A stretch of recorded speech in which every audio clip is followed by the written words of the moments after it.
अस्सलाम वालेकुम, welcome back. आज के इस लेक्चर में हम लोग पढ़ेंगे कैटालिटिक कैरेक्टरिस्टिक्स ऑफ एंजाइम्स। हम लोग एंजाइम्स एक्शन का मैकेनिज्म पढ़ चुके हैं, एंजाइम्स किस तरीके से फंक्शंस परफॉर्म करते हैं, प्लस हम लोग साथ ही साथ एंजाइम्स का स्ट्रक्चर भी पढ़ चुके हैं। डिफरेंट टर्मिनोलॉजीज़ वहाँ पर आई थी, apo enzyme, holo enzyme, active side, catalytic side और कोफैक्टर, हम सब कुछ पढ़ चुके हैं। अब यहाँ पर बहुत ज़्यादा इम्पॉर्टेंट बातें लिखी हुई हैं कैरेक्टरिस्टिक्स में, जो आप लोगों को लाजमी अच्छे तरीके से पता होनी चाहिए। सिर्फ इस ही चैप्टर में नहीं, बाकी के और भी बहुत सारे चैप्टर्स हैं जिनमें बार बार एंजाइम्स का जिक्र होगा, क्योंकि हमारी बॉडी के ज़्यादातर, mainly almost all functions are dependent upon enzyme. ठीक है, तो इनका अच्छे तरीके से पता होना बहुत ज़्यादा ज़रूरी है, तो बहुत गौर से इस लेक्चर को लीजिएगा। बीइंग कैटलिस्ट की तरह काम कर रहे हैं एंजाइम्स, बायो कैटलिस्ट हैं obviously. Enzymes show following characteristics. क्या कैरेक्टरिस्टिक्स हैं? They are very efficient in function, अपने फंक्शन को लेकर बहुत ज़्यादा एफिशिएंट होते हैं, परफेक्टली अपना फंक्शन परफॉर्म करते हैं। एग्जाम्पल, वन एंजाइम में कैटलाइज 100,000 सबस्ट्रेट इन 1 सेकेंड, यानी कि 1,00,000 सबस्ट्रेट इन 1 सेकेंड। ठीक है, एक एंजाइम 1 सेकेंड के अंदर 1,00,000 सबस्ट्रेट के ऊपर फंक्शनिंग परफॉर्म कर सकता है। ये अपने फंक्शंस को लेकर इतने ज़्यादा एफिशिएंट होते हैं, इतने ज़्यादा मतलब समझ लें अच्छे तरीके से इनके फंक्शंस परफॉर्म होते हैं। ठीक है, the unit is called as 1 turnover number. ये जो यूनिट है ये एक टर्नओवर नंबर कहलाता है कि इसने 1 सेकेंड के अंदर, यानी कि एक टर्नओवर नंबर के अंदर इतने सबस्ट्रेट का काम कर दिया है। फिर उसके बाद enzymes need specific temperature for their proper functioning.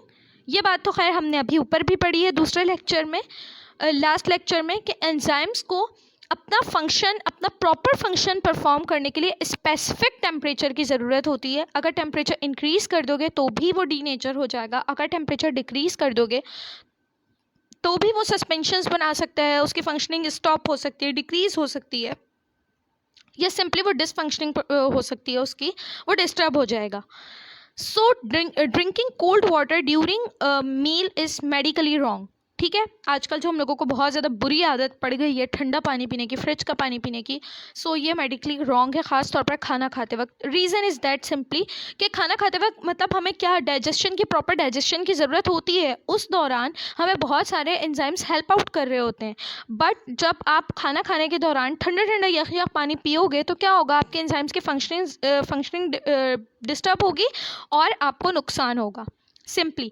तो बहुत ज़्यादा टेम्परेचर होना, बहुत कम टेम्परेचर होना एंजाइम के लिए दोनों ही नुकसानदेह है। उनका एक स्पेसिफिक रेंज होती है टेम्परेचर की, वो उसी स्पेसिफिक टेम्परेचर के ऊपर अपने प्रॉपर फंक्शंस परफॉर्म करते हैं। Enzymes need specific pH for their proper functioning. इसके एग्जाम्पल अभी तो यहाँ पर आप लोगों को मेंशन नहीं है, बट मैं आप लोगों को एक एग्जाम्पल देती हूँ। हमारे स्टमक का जो पीएच होती है वो क्या होती है, आप लोगों को पता होगा, पीएच 1 से लेकर 14 तक की होती है, बीच में आता है 7 जो होता है न्यूट्रल।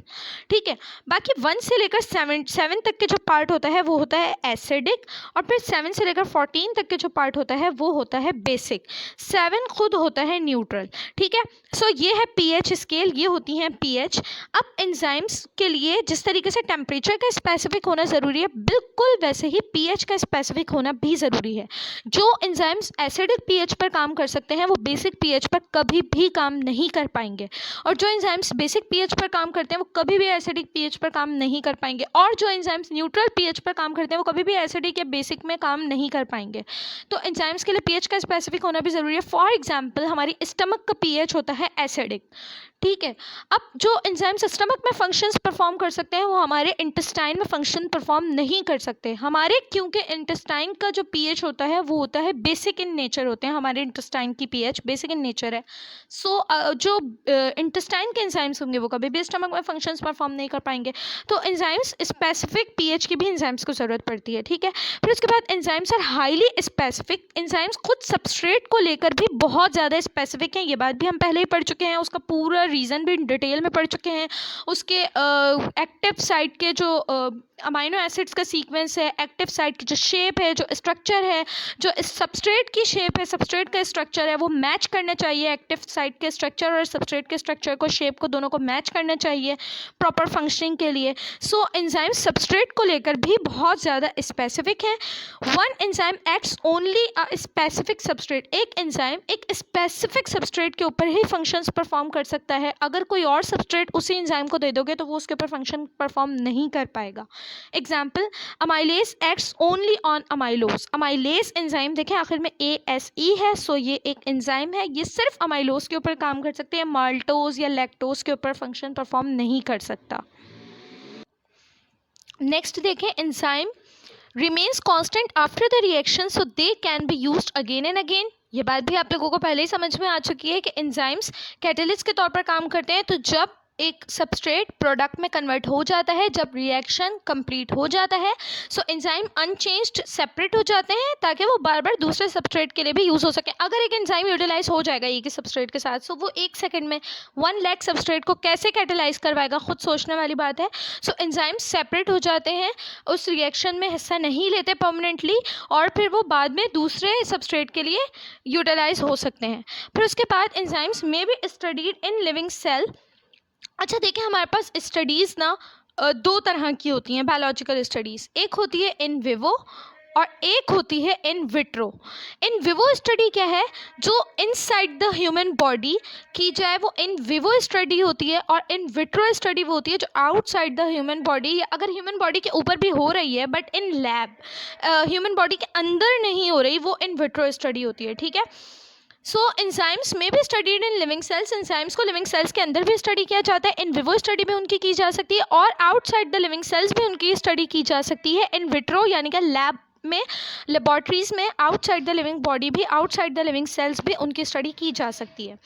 फिर उसके बाद most of enzymes need cofactor for their functioning. हम लोगों ने पढ़ा था कोफैक्टर क्या होता है, नॉन प्रोटीनेशियस पार्ट होता है इन बहुत सारे एंजाइम्स, और हमने ये भी पढ़ा कि एंजाइम्स ऐसे भी होते हैं जिनमें कोफैक्टर ना भी हो। ठीक है, सो बहुत सारे एंजाइम्स को अपनी फंक्शनिंग परफॉर्म करने के लिए कोफैक्टर की ज़रूरत पड़ती है, नॉन प्रोटीनेशियस पार्ट की ज़रूरत पड़ती है। फिर एपो एंजाइम यानी कि proteinaceous part non proteinaceous part के साथ मिलकर हॉलो एंजाइम कहलाता है। फिर उसके बाद enzymes need aqueous environment for their functioning. Enzymes को अपनी फंक्शनिंग के लिए एक्वस एनवायरनमेंट की ज़रूरत पड़ती है, उनको ऐसा मीडियम चाहिए होता है जो लिक्विड हो, वाटरी हो। That's why we feel thirst after taking meal. यही रीज़न है कि जब हमें खाना खाने के बाद हमें प्यास लगती है, हमें ज़रूरत पड़ती है कि हम पानी पिएं, इसीलिए क्योंकि हमारे जो एंजाइम्स हैं, जिन्हें उस वक्त हमें जिन एंजाइम्स की ज़रूरत है हमारी डाइजेशन के लिए, कि हमारा मील वो हमारे स्टमक तक पहुंच जाए, उसकी प्रॉपर डाइजेशन हो, तो उसके लिए एंजाइम्स को फंक्शनिंग परफॉर्म करने के लिए एक्वस मीडियम की ज़रूरत है, वाटर मीडियम की ज़रूरत है। सो हमें फिर प्यास लगती है, हमें ज़रूरत पड़ती है कि हम पानी पिएं और एंजाइम्स अपने फंक्शंस प्रॉपरली परफॉर्म कर सकें।